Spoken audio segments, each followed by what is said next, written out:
En lo invisible encontramos la respuesta. El no ver nos permite imaginarnos el mundo desde una perspectiva única y propia del individuo. Queremos gritar, pero esperamos hasta el último momento. Hoy en Al Aire nos acompaña un escritor, un cineasta honesto, documentalista, contador de historias, punkero, rockero del alma, anarquista visual, del referente del cine ecuatoriano, pero sobre todo un experto en silenciar al espectador. ¿Quieren saber de qué se trata? Pues volvemos en un segundo más. Donde muchos no ven nada, nosotros vemos pasión.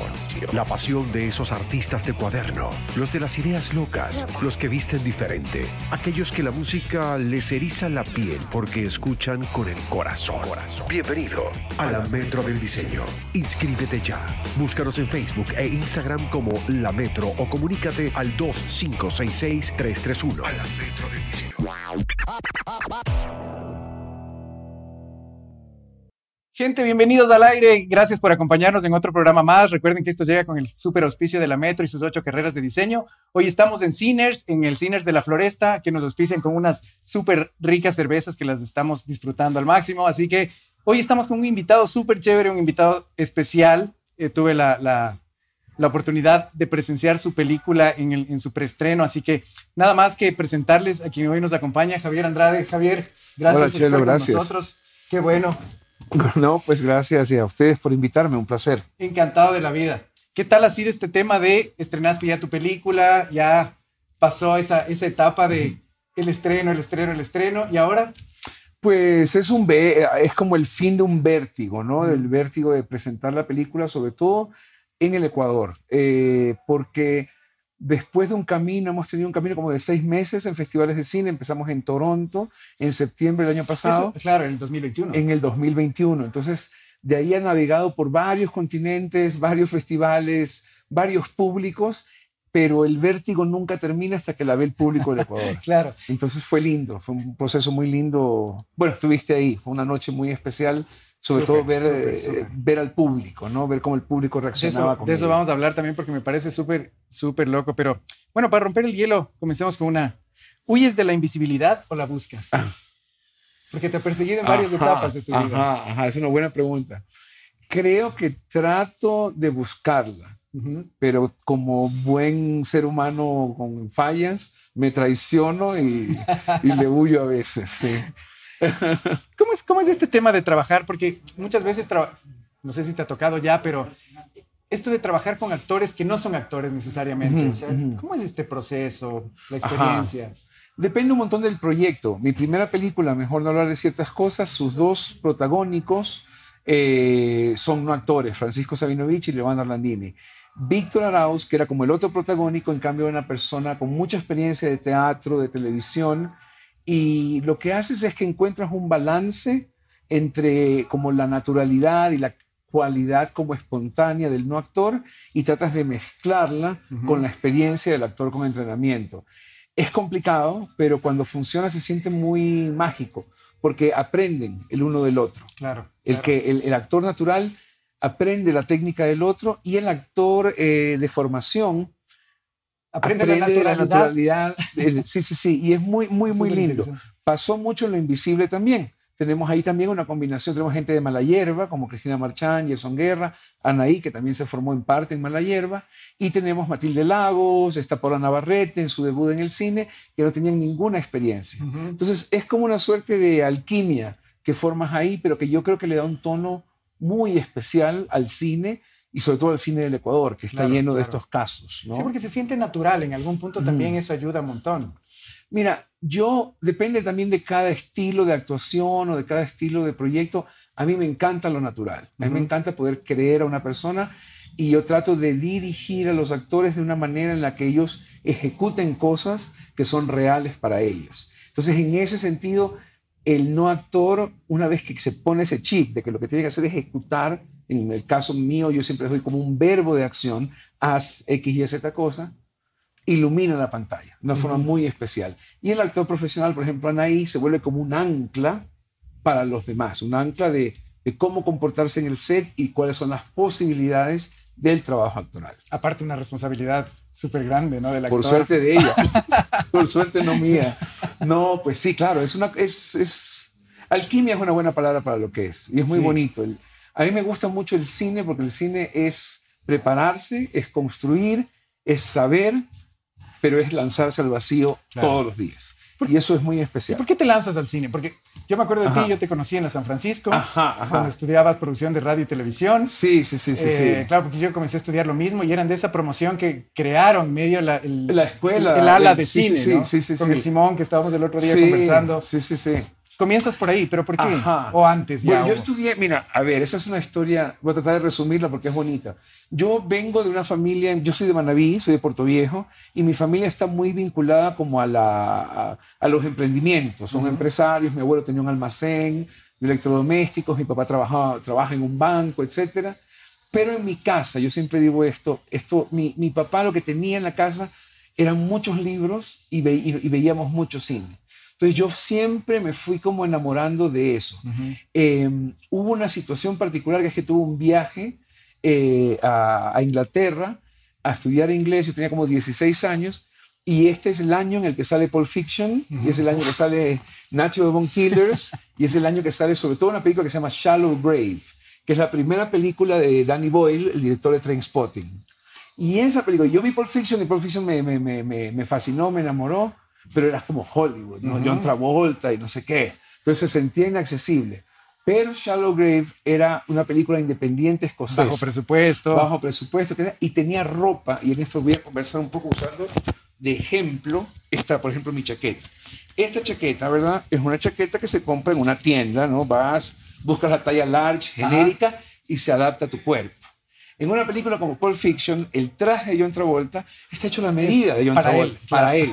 Pero como Shallow Grave era una película de bajo presupuesto, el suéter, había un suéter que usaba Ewan McGregor que le quedaba como me queda a mí o como te queda a ti. Y algo de eso, de lo corriente o de lo natural de ese vestuario, me hizo pensar que yo podía hacer una película de ese tipo. Ya. ¿Sí? Ajá. Y eso cambió mi vida completamente. Entonces, en un par de años después, ya en la San Francisco, descubrimos que había este minor. Todavía no era como un minor en cine, era como había clases de cine, de guión, de producción. Y en la clase de introducción al cine, me acuerdo como si fuera ayer, me fui a sentar y mis compañeros eran Simón Brauer, Iván Mora, ¿Y el Arturo profe quién era? Yepes. El profe era Daniela Kramer. Ya, Que Daniela venía, Kramer, ella venía, claro, la regresaba conozco. de Italia. Entonces estaba la María Campaña, que era programadora del ITFA, del Festival de Documentales más grande del mundo. Y así, era un grupo como muy fuerte, de gente súper joven, muy apasionada del cine. Y ahí me enamoré, porque me sentía acompañado por un montón de locas y locos que sentían lo mismo. Claro, claro. Y que compartíamos esta idea del suéter, que te digo que es fundamental, es fundamental. No importa, no tiene que ser John Travolta y el traje perfecto. Puede ser tu zapato que compraste Por supuesto. en el mall genérico y que con eso se puede hacer cine. Ajá. O que podemos estar como aquí, en un espacio diseñado, pero en una casa natural en la floresta y que eso puede ser cine. Ajá. Eso claro, fue claro. un Adaptarse. sueño. Es que es loco, porque es lo que dices, ¿no? Es no construirlo, es adaptarse a lo que encuentras. Exactamente. O sea, Eso me para parece nosotros que es- esa era la realidad. Ajá. Y sigue siendo, ¿eh? Sigue siendo. Hasta 20 años después lo sigue siendo. Qué loco. Terminas la San Francisco y te vas a los Estados Unidos. Termino la San Francisco, entre la San Francisco, antes de terminar, actúo en Ratas. Ah, Me claro, castean. claro. Voy a Cabeza Hueca, a la productora de Sebastián y de Isabel Dávalo, su esposa y productora, su esposa en ese momento y productora de Ratas, a prestar unas luces para un corto que íbamos a hacer y me jalan y me dicen necesitamos un personaje Puta, medio llegaste para en el ti. momento. Sí. Y ahí terminé actuando, odié actuar, odié Ya. estar en cámara y qué sé yo, todavía lo odio, pero me encantó el mundo y me encantó el trabajo. Yo me acuerdo que yo veía a Sebastián y pensaba, yo quiero el trabajo de él. Ajá. Quiero hacer lo que hace él. Y luego terminé trabajando para Cabeza Hueca, trabajé 2 años ahí y desde ahí apliqué a diferentes maestrías. Me aceptaron a la Universidad de Columbia en Nueva York y me fui para allá a estudiar ya como dirección de cine. Cine, ya. Ya como decir, voy a intentar hacer esto con mi vida. Y eso fue como una experiencia gigantesca, porque era vivir en Nueva York, vivir solo, estar absorbiendo películas todo el tiempo. Nueva York después de París. París es la mejor ciudad del mundo para ver cine. Seguro. Pero después de París está Nueva York. Entonces, O sea, París es el cine en las calles. Así en es todo como- lado. Además es Qué exacto, ganas de es tener una nuestra cámara retina. ahí. Claro. Pero la siguiente ciudad para eso es Nueva York. Entonces yo viniendo de Puerto Viejo, viniendo de Quito, que en ese momento no es que teníamos una oferta cinematográfica gigante, esto es pre-streamers y pre-YouTube y ver las cosas, poder ver en salas de cine películas de las que solo había escuchado, había leído, cambió como mi perspectiva ante el poder del medio. Y poderlo estudiar en paralelo a sentir estas cosas viendo cine, viviendo solo en una ciudad como Nueva York, como que formó el destino de yo necesito hacer esto, me comprometo a hacer esto ya de vida. Y de ahí vuelves y el tema de mejor no hablar de ciertas cosas, ¿lo haces posterior a eso o era un proyecto? Es un proyecto de la universidad. Mejor no decir las cosas se vuelve el segundo guión que yo escribo en mi vida, lo termino desarrollando como mi tesis. ¿Qué pasó con el primero? El primero era todavía no lo hago, no creo que lo voy a hacer. El primero era una película horrible como de asesinos y era como un slasher. Yo estaba como colgado en tratar de hacer algo como de género y me salió horrible. El primer guión es horrible. Pero luego me pasó una cosa interesante, que es en la clase de guión había mucha gente, sobre todo gringas, y un par de extranjeros, ¿no? Y todo el mundo hablaba como de su lugar de origen. Y yo no había pensado trabajar sobre mi lugar de origen. Pero como que de repente estando ahí era como, ¿pero qué tengo que decir yo de Montana? O de París, o de Shanghai.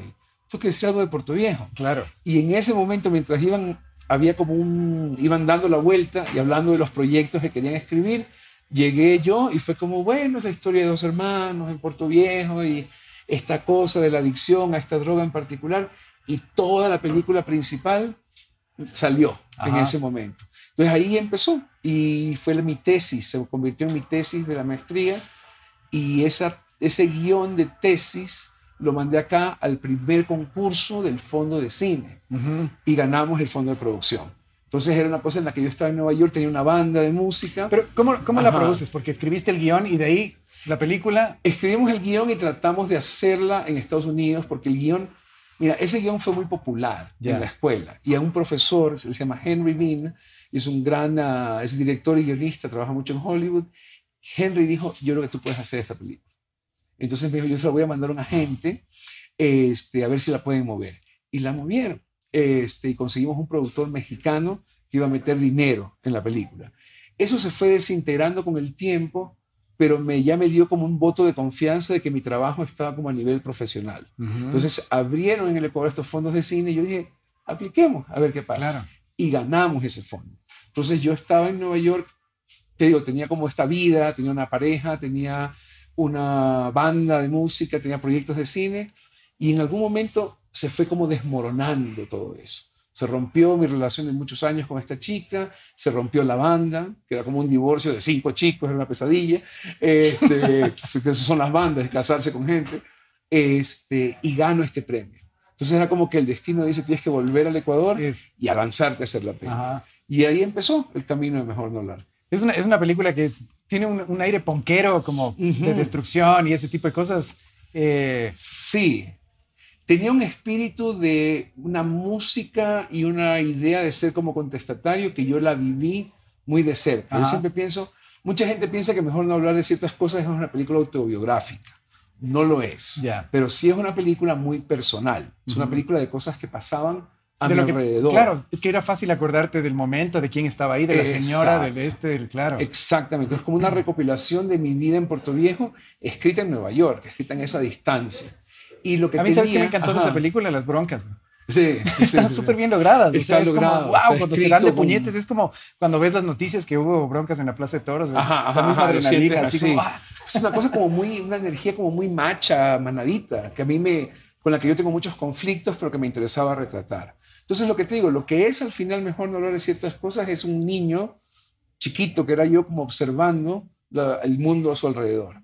Y tenía la música, y cuando yo empecé a hacer música había esta cualidad también, un aire como muy contestatario, como muy salvaje, pero a la vez construido o definido desde el pueblo chico. Entonces había en eso una cosa muy particular y eso está en la película, esa energía está en la película. De que todo el mundo se conoce.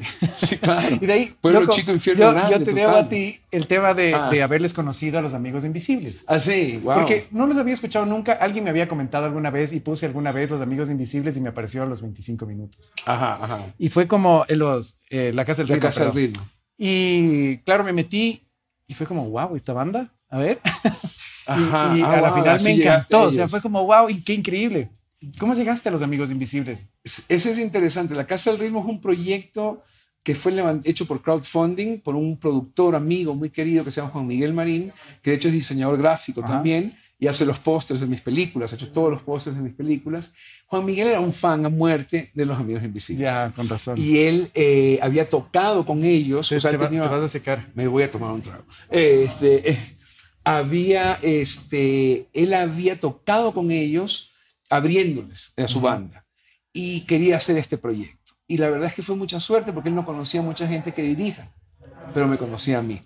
Entonces me lo ofreció. Yo había escuchado, los había visto en vivo mucho, porque ellos estaban en Nueva York, basados en Nueva York, cuando yo vivía en Nueva York, y en vivo eran una cosa increíble. Entonces yo le decía a Juan Miguel, mira, si la propuesta o la visión de la película es tratar de retratar la experiencia de un concierto de ellos, que a mi parecer es alucinante, yo me subo, me voy a tu casa y me quedo durmiendo en tu sofá y hacemos esta película como sea. Qué hermoso Y proyecto. así la hicimos, eso fue. Qué hermoso proyecto, me parece increíble. Oye, y ahora ya te metiste en la película más loca de tu vida, ¿no? Ser papá. Sí, bueno, ese es un largo de terror y de comedia, ¿no? Claro. A la vez, cambia de género. Ser papá ha sido una cosa muy gratificante para mí. Yo siempre digo, molesto un poco a mis amigos porque digo, nadie me vendió esta idea. Claro, bien. claro. Descubrirlo ha sido un proceso muy lindo y mi hijo se ha vuelto como mi principal como profesor, que eso es algo que yo nunca entendí. Sentimos que nosotros venimos a enseñarles o algo así. Ahora yo creo que él viene a enseñarme a mí y que aprendo de él todo el tiempo. Entonces, Y un director que obviamente tienes buen gusto para el cine. ¿Qué haces que vea? O sea, ¿qué hago que vea? Hago que vea cosas que me gustaban a mí cuando era chico y hago cosas que yo siento le formen una afición sana por la narrativa, por la narración. Entonces vemos un montón de Miyazaki, vemos un montón de Estudio Gilby, vemos un montón, bueno, de Star Wars, esas cosas como de narración épica. Me gusta mucho que vea, aunque es chiquitito, los ve desde que tiene 2, 3 años. Y ahora hablábamos de esto antes fuera de cámara, le mostré cuando tenía 3 años o 2 años Volver al Futuro. Y Volver al Futuro es una película tan perfecta como entretenimiento, Hollywood, para todo público, que el Gabriel tenía 2 años, 3 años y se enganchaba completamente a toda la historia, no se perdía. Y eso es fascinante. ¿Qué quiero yo enseñarle? Supongo que quiero enseñarle el poder de la narración y el poder de las historias. Y de la elección. Y de él eso, ir buscando su camino, pero bajo, no sé, siento que las cosas infantiles a veces son como muy limitadas. Entonces le damos contenido como muy infantil, pero también le planteamos cosas que narrativamente son interesantes. Y una cosa que pasa ahora que es chistosa, y por eso sí vale contarlo, le leo un montón de Lovecraft, que no tiene ningún sentido para un niño, pero él en algún momento tenía miedo de algo y yo le digo, no, pues el miedo es esto. Y lo inventó este cabrón. Entonces es maravilloso eso, el poder de la narrativa y vencer cosas y tumbar ciertos como paradigmas en la educación con narración, con enseñarle el poder de las historias. Hermoso meterte en un proyecto así, ¿no? Que de repente sea, voy a hacer una película para que él lo entienda. Sí. Porque en algún punto te iba a preguntar algo. Yo soy publicista y para mí el target es como la palabra importante. ¿No? Claro, definitiva, definitoria. ¿En qué punto de una película te preocupa el target? Es una buena pregunta. La respuesta tal vez no te guste. No me preocupa tanto. Me preocupa construir un trabajo como honesto, bien hecho y muy emocionante. Más allá de que sea fácil o difícil o que sea cine experimental o una narrativa clara, que conecte utilizando herramientas cinematográficas con el público. Entonces, en lo que pienso realmente es en gente a la que le interesa el cine y la emoción. Gente como yo. Y rezo, así, no soy muy creyente, pero miro así, cierro los ojos y digo, ojalá haya más. Y apelo a eso. Es que porque alguna vez conversando con, o sea, si le haces la misma pregunta a un pintor o a un cantante o a un compositor, la respuesta es básicamente siempre la misma. O sea, es como que el target no es importante. Es importante en algún punto porque, claro, de algo tienes que vivir y Correcto. esperas que alguien consuma tu producto. Correcto, quisiera. Pero Sí. primero, o sea, el primer público siempre vas a ser tú. Sí. ¿Qué tan autocrítico eres? A veces siento que mucho y que eso a veces limita el producir. Que quisiera producir más libremente. Pero siento que eso ayuda a que el trabajo sea como memorable. Lo que pasa es que estás compitiendo. A ver, la competencia en el arte como que es rara, no creo que existe, pero estás en la misma arena que Buñuel.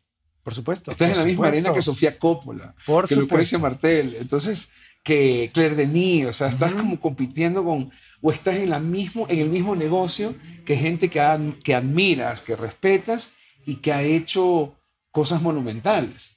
Entonces, si vas a poner una película ahí, la vas a soltar en el mundo para siempre, quieres que quede más o menos bien. Por supuesto, o sea. Entonces sí tienes aparte que hay o sea, en los directores hay un tema de vanidad que es también súper importante. Sí, o sea, vamos, supongo que hay un ego ahí, ¿no? Sí, que es el que nos lleva a hacer ciertas cosas y sobre todo una necesidad de expresión. Ajá. O sea, digamos, si no, no haríamos lo que... O sea, si yo no tuviera la necesidad de expresarme de una forma que se quede en el tiempo, simplemente me tomaría un trago contigo y conversaríamos. Por supuesto. Y ahí estaría yo expresando X y Z cosa. ¿Por qué hago una película? ¿Por qué escribo un libro? ¿Por qué pinto un cuadro? Porque quiero dejar algo en diálogo con el mundo. La necesidad de comunicarse, ¿no? La necesidad de comunicarse. Entonces, sí, no hay nada que hacer. Imagínate, tratar de hacerlo bien, pues, si claro, va a estar ahí por supuesto, siempre. que por lo menos quede lindo. Que quede por lo menos lindo. 52 segundos, loco. Te mandas esta vaina que es re loca porque es como súper... Es tu ciudad. Sí, mi ciudad, mi familia. Verla destruida, verla a tu abuelita hablando de su casa y llorar del tema y decir mi casa. Sí. Qué fuerte. Sí, ese es un proyecto raro porque es un proyecto que está provocado por el terremoto. Ajá. Y provocado por una sensación de impotencia ante lo que sucede y ante las habilidades que uno puede tener. Es decir, yo no podía ir a construir casas, claro, no podía ir a ayudar. Pero la ayuda desde lo que sabes. Exactamente. Entonces de repente era como, ¿qué puedo hacer desde mi trinchera que se vuelva una forma de ayudar? Entonces, la mejor película posible, la película más personal, la película más valiente posible, alrededor de lo que me sucedía a mí, tratando de generar con eso un contacto con el público que ponga, al ver la historia mía, su historia en la misma pantalla. Claro. No sé si me explico. Establecer un diálogo de esa manera. Es que tiene tanta naturalidad y tantas historias el cumpleaños de tu sobrina. De mi sobrina, sí. Que es un momento para celebrar en medio de tanto desastre. Claro. Es un quiebre fuerte. Es fuerte. Tema, ¿no? O sea, no, y además el privilegio. Es una película en la que nosotros somos gente con muchísimo privilegio. La casa no se cayó, no murió nadie en nuestro círculo íntimo, estamos acá. Exacto. Entonces era como poner eso en pantalla y de alguna manera enfrentarlo a el resto de cosas que habían sucedido, que eran muy graves, pero que no me habían sucedido a mí directamente. Por supuesto. Entonces, había una cuestión casi moral en cómo puedes hacer esta película. Y la respuesta era, tienes que hacerla como te pasa a ti. Por supuesto. Entonces, como lo vives. Sí. Porque inclusive lo viviste, ¿no? También te tembló en la mitad del rodaje. Hay un momento que tiembla mientras estamos filmando. Y el rodaje, eso me parece chistoso porque creo que en esa película hiciste hasta de gaffer. Hice todo yo, claro, por supuesto. Es que no hay película. Hay un terremoto y de repente es como, ¿qué hago? Tengo que volver, tengo que echarle la mano a mi papá. Entonces pedí una cámara prestada, que se la presté a Daniel Andrade, fotógrafo de Lo Invisible, y un micrófono prestado, y me fui. Y me fui sin plan, pero yo sentía la necesidad de filmar. Y la necesidad de hacer como un colectivo de historias que luego entendí que tenían que estar ancladas por mi propia historia. Claro. Entonces, esa fue esa película. Qué rico, y eso se siente un montón. Oye, hablando del Daniel Andrade, que le mandamos un saludo gigante al Daniel, fotógrafo impresionante. Yo lo conocí a él porque hicimos una foto de Absolute Quito. Ajá. Mira, una cosa súper loca en la ronda donde mojamos las calles, pusimos bomberos, ya seguramente ni se va a acordar, pero bueno, ahí estuvimos. Loco esto de trabajar con que el director de foto sea el esposo de la actriz principal. ¿Cómo? O sea, claro. Es que bueno. Estamos hablando por si acaso ya de Lo Invisible, nos cambiamos de película. Nos fuimos a otra peli, sí. Mira, eso tiene que ver con cómo surge ese proyecto. Lo Invisible sale de varias cosas, pero en una gran parte del deseo de trabajar con ellos. Sobre todo con Anaí y con Daniel como alguien que puede fotografiar a Anaí o que puede entrar visualmente en el universo de Anaí de una forma muy particular. Llevan 30 años juntos. Y algún rato los quiero entrevistar porque me parecería increíble preguntarles cómo hacen para trabajar juntos. Imagínate, a ese nivel. Y ellos son gente muy inteligente y muy sensible, y lo que pasó es que yo edité una película para ellos que se llama 87. Y en ese proceso de editar, era un proceso muy íntimo, estábamos en la casa de ellos mucho tiempo conversando y trabajando. Pero en la noche conversábamos, nos tomamos un vino, y a mí, yo solo veía a Anaí, era como, esta man es una súper actriz. Oh, wow. O sea, es monumental, es una mujer además muy atractiva, muy potente. Con una presencia alta. Con una inteligencia, además, bueno, lo tenía todo. Y era como, yo no sé si he visto un gran papel hecho por ella todavía. Entonces en algún momento dije, tal vez tengo que hacerlo yo. Y les propuse a ellos colaborar. Entonces, desde el principio, ella iba a escribir conmigo la película, porque la película era muy femenina, claro. Y necesitaba yo una escritora mujer. Íbamos a escribirlo para ella, para que ella lo actúe. De alguna manera, el papel era como un vestido que hace un sastre para el cuerpo de una persona. Esa forma hicimos el papel, hecho a la medida.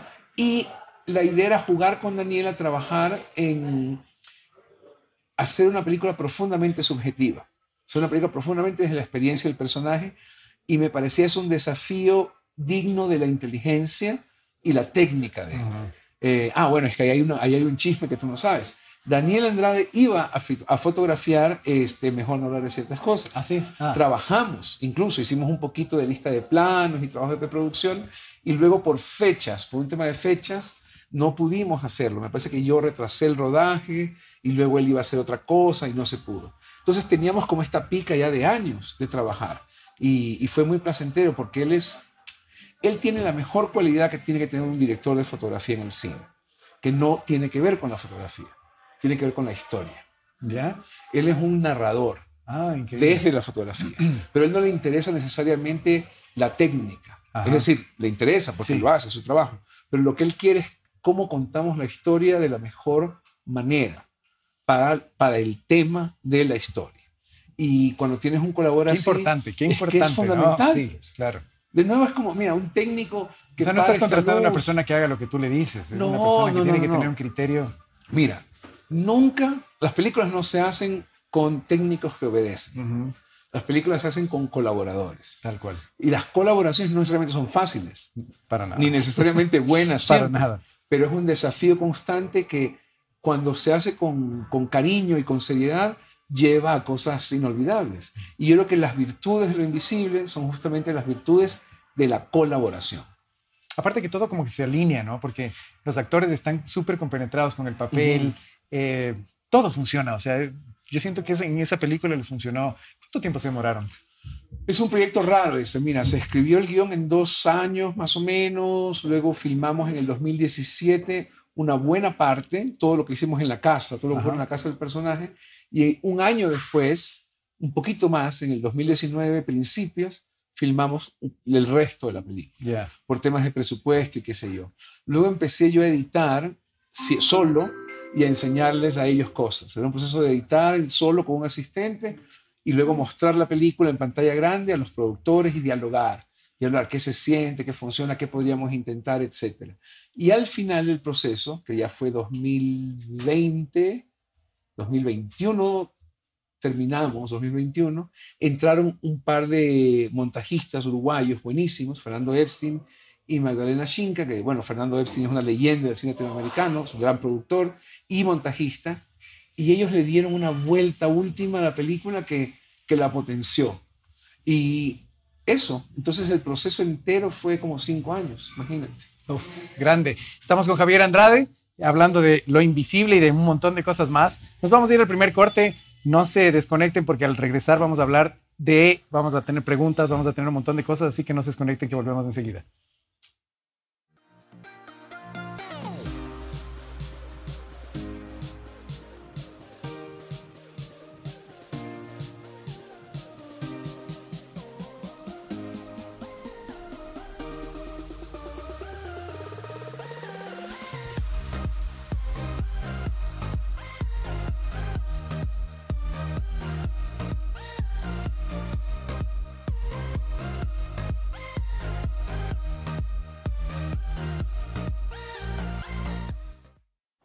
Gracias, gente. Estamos aquí en Al Aire con el Javier Andrade y estábamos conversando de algunas cosas. No se olviden que esto llega con el auspicio de la Metro y estamos aquí en Ciners de la Floresta. Tienen que venir a este lugar que está increíble. La cerveza está muy buena. No sé qué te toca a ti, pero está realmente deliciosa. Funciona, ¿no? Muy bien, funciona. Antes de pasar a las preguntas del público que yo como que un poco segmenté porque teníamos un montón. Ah, qué bueno.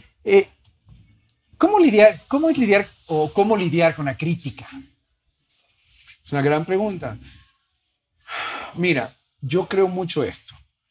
La crítica buena de tu película no es enteramente cierta. Seguro. Evidentemente hay una impresión y hay cierto desborde de la persona que la hace. De emoción, sobre aparte todo también. por la emoción. Ajá.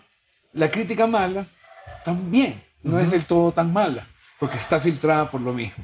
Entonces yo trato de verlo todo como con esa distancia y tratar de aprender, porque a veces hay cosas, sobre todo de las malas críticas, de las que uno puede aprender un montón. Seguro. De cómo se percibe el trabajo y de qué efecto tiene el trabajo. Aparte hay que tener cierto nivel de madurez porque de repente te puede pegar duro, ¿no? Yo te digo porque estuve en el preestreno de tu película. Ajá. Donde tenías creo que cuatro salas llenas. Sí, bueno, sí, 400 personas. Impresionante. Así, y claro, mucha de esa gente era conocida, mucha de esa gente amigos, queridos, colegas. Y obviamente cuando se terminó esto hubo un after en el que ya estabas tú y en el que me imagino que todas las 400 personas se te acercaron a abrazarte, a felicitarte y a decirte cosas. Sí, sí. ¿Cuál fue la que te quedó?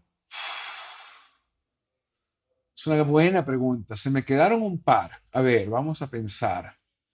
Me gustó mucho una persona cuyo nombre no voy a decir, que me abrazó y me dijo, esa soy yo. Y se fue. Qué belleza. Y era alguien muy conocido mío, una persona muy querida mía, muy cercana de alguna manera, que yo nunca había entendido que había atravesado eso. Eso fue importante. No tiene que ver con el cine o con no sé qué. Eso me gustó. Y de ahí un amigo querido me dijo algo que yo digo a veces, y fue interesante, me devolvió una frase que yo uso mucho, me dijo, se parece al cine que nos gusta. Y eso me hizo sentir muy bien. Claro. Porque es a todo lo que podemos aspirar. Nuestra obra, nuestro trabajo, ojalá se parezca a aquello que nos gusta, que por nos supuesto, emociona. a eso que normalmente vas al cine a ver. Porque te gusta, por porque supuesto. te inspira, etc. Entonces, que esta persona en particular, que es un colega cineasta que yo respeto mucho, me diga eso, me emocionó. Claro, por supuesto. Esas dos te puedo contar. Qué bien. Vamos a pasar a las preguntas. ¿Qué es lo más difícil de hacer una película? Aparte de la plata. La plata, claro. No, lo más difícil de hacer una película es no perder el horizonte en los procesos tan largos. Los procesos son muy largos. Como no perder la idea de qué película quiero hacer y qué estoy dispuesto a hacer para lograrla. Porque eso tiene que ver con la siguiente pregunta, que es ¿cómo saber cuando la película está terminada? Nunca sabes. Nunca sabes. Hay una sensación, en algún momento, para mí siempre es como una sensación de, ya está. Y esa sensación pero es efímera, como la tienes en algún momento y luego te puedes levantar y después decir, no, tal vez tengo que volver a editar. Entonces hay que confiar en ese instinto que te dice, ya está, hay que parar. Igual es una cosa interesante, las películas se abandonan. Sí. Entonces hay que nomás empezar a entender el ejercicio de abandonarlas. Bien. Y la última es, en tus películas siempre hay algo de ti. ¿Cómo separar el Javier del director? Es una gran pregunta, no sé cómo responderla. Creo yo que todo lo que vale la pena hacer es personal.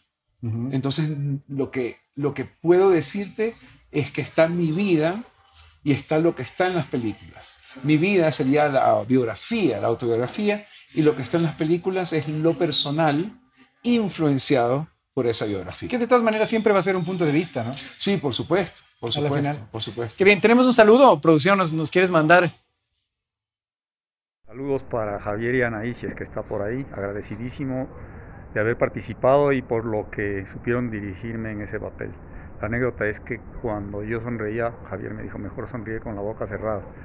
Y a la semana me rompí los dientes, o por lo menos uno, y me lo enderezaron. Hubiera sido perfecto si me filmaban después. Bueno, pero lo vimos a Juan Lorenzo. ¿Quién es Juan Lorenzo? Cuéntanos. Juan Lorenzo Barragán es un diseñador gráfico talentosísimo ecuatoriano.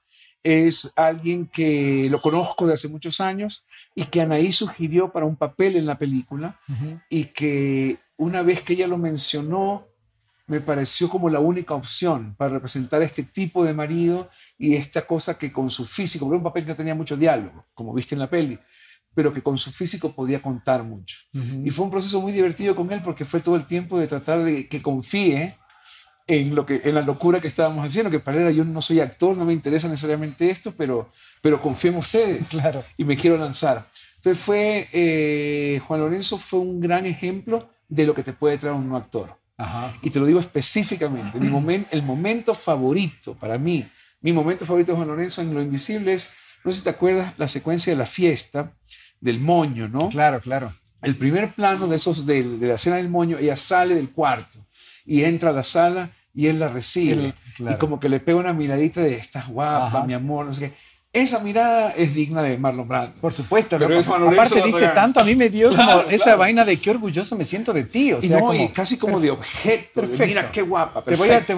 voy a Y ahora te voy a te voy exhibir. a mostrar. Por supuesto. Exactamente. Sí, qué que era lindo. lo que necesitábamos que haga la película. Ese momento tenía diálogo. Ya. Él le decía como, yo qué sé, estás regia, mi amor, o sea, alguna cosa así. Y cuando vimos sobre todo la cara de Juan Lorenzo, era como, ¿por qué le vas a hablar? Claro. Y él me decía, sí, tienes toda la razón, solo la tengo que Estuvo perfecto. saludar. Y es un lindo momento de la película. Entonces, Qué eso, bueno. Juan Lorenzo Barragán. Qué lindo. Pasemos con nuestro tema random, mi querido. Vamos a hablar de algún tema que no tenemos idea de qué vamos a hablar, pero Bien. casi siempre le pega al invitado de una, no sé por qué. De alguna manera cósmica. se Cósmica, resuelve, exactamente. ¿ya? El Ok, digital vale, nos vale. conoce. Bien, vamos a ver. Sociedad. Ah, Oh, aquí hay algo interesante, ¿no? Porque en algún punto yo te iba a preguntar algo que lo había anotado por acá. Déjame porque no me lo quiero, ¿verdad? Encajar en la sociedad o romperla. romperla. ¿Por qué? Porque nada vale la pena ser conservado. Todo debe ser roto para volverse a construir. ¿Tú encajabas en la sociedad? Nunca, todavía ¿Nunca? no encajo. Pero ¿y cuando eras chico sentías que lo tuyo era? Porque también has viajado mucho, ¿no? Sí. O sea, ¿cuándo saliste de Puerto Viejo? A los 17 años. Estuve en Quito luego como 6 años, luego en Nueva York 7 años, luego entre Guayaquil, Puerto Viejo, Quito y luego Quito. ¿Y hay un lugar en el que digas, encajo en este lugar? Bueno, claro, Ah, creo ajá. que ahora... Sí, bueno, en mi pareja, en mi hijo, en el hogar que Exactamente. tengo ahora. Eso te iba a decir. El siento hijo como que estoy te bien. ancla, ¿no? Sí, sí, sí, sí. Y mi pareja actual, la compañera de mi vida ahorita es una mujer donde yo me siento que mi hogar está mucho vinculado a cómo ella ve el mundo en combinación con cómo yo veo el mundo. Y eso es bonito. Tal vez... Y es vez interesante ahí. porque en lo invisible hay una Ajá. crítica a la sociedad. Claro. Pero es que de nuevo, mira, las cosas están para romperse. Ajá. Y si vale la pena volverlas a armar, uno las vuelve a armar. Yo Claro. realmente creo eso. Pero La es- música está hecha para ser Por reinventada. supuesto, por supuesto. Y a mí me Sí. parece que aparte, o sea, uno de los adjetivos que te puse al principio en la presentación es el tema de la anarquía. Ajá, ajá. Me parece ajá. que eres un anarquista porque la anarquía de repente se ha vuelto algo como que no, es malo, es destrucción por Ajá, las ajá, puras ajá. y nada, no. Pero la anarquía tiene un fondo muy importante, ¿no? O sea, es como la única manera de... De nuevo, fundamental. Es que, mira, una persona... A ver, no hay nada más peligroso y triste que una persona que está contenta. ¡Qué lindo! Me Me voy a entiendes quedar lo que con digo? esa frase del Javier. O sea, uno tiene que estar contento a ratos, pero también es decir, pero ¿por qué estoy así? ¿Por qué estoy? ¿Qué está pasando? Claro. ¿Por qué no hago este cambio? ¿Por qué no me propongo tal cosa? Ajá. No sé, por ejemplo, yo nunca hice deporte en mi vida. A los 33 años me compré una bicicleta Ya. y eso cambió mi vida. Yo qué sé, nunca había escrito, por ejemplo, literatura, porque mi hermano escribe literatura. Y ahora ya tengo varios años que escribo cosas de literatura, no para publicar necesariamente, pero para hacer el ejercicio de la narración. Entonces, eso, como son resultados de seguir cuestionando cosas, es decir, no estoy contento con esto, vamos a buscar otra cosa. Es verdad. Creo que eso es importante. Yo creo que la comodidad no genera creatividad. O sea, De acuerdo, siento de que acuerdo. tu cerebro tiene que estar incómodo para crear. De acuerdo. Mira, hay una cosa increíble que dice Bob Dylan. Esto está al principio de un documental maravilloso que se llama No Direction Home. Lo hizo Martin Scorsese. Es una cita, ¿no? Él está en una entrevista y dice, yo nací súper lejos de donde tenía que llegar. Dice, no sabía dónde tenía que llegar, no sabía qué pasaba. Pero no importa. Claro, lo que entendía era que yo estaba lejos. Entonces me he pasado mi vida llegando allá. Claro. Y ahí tienes, pues. O sea, ese es un ejemplo de vida, pues. Qué lindo. Hablamos de sociedad con el Javier. Nos vamos a ir al último corte, gente, y volvemos enseguida.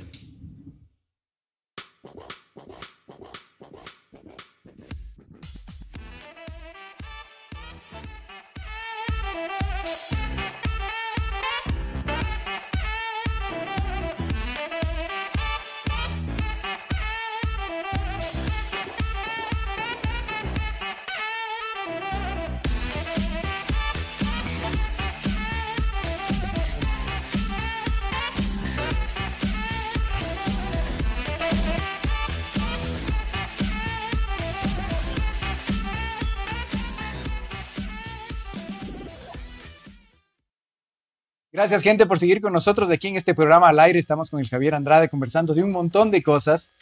Vamos a irnos al último segmento del programa, así que le vamos a hacer unas preguntas. Te voy a hacer unas preguntas rápidas. Contéstame lo primero que te venga a la mente y si quieres profundizar, profundizamos. Con gusto, con gusto. Comencemos difícil para ti. ¿Comedia o drama?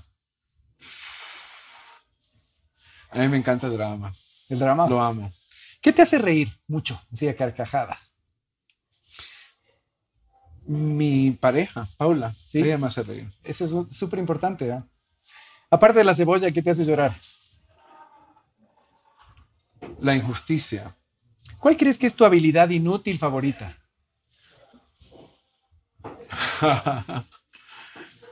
Es una gran pregunta. Uf, que tengo muchas. Tengo mucho conocimiento de Wikipedia, de cosas, de tonterías, que la gente de repente me llaman y me dicen, oye, esa película de Charles Bronson de 1960 que está a mitad, tal. Tengo un montón de información ahí absurda en mi cabeza. ¿Cuál es tu frase favorita? Una que la usas mucho. Chucha. Chucha, bien. Ya te me adelantaste la puteada, pero vale. Cuando vas a una fiesta, eres de los que se queda hasta barrer. Hasta barrer. Muy bien. ¿Cuál crees tú que es el mejor invento del mundo? La música. ¿A qué le tienes miedo? Profundo.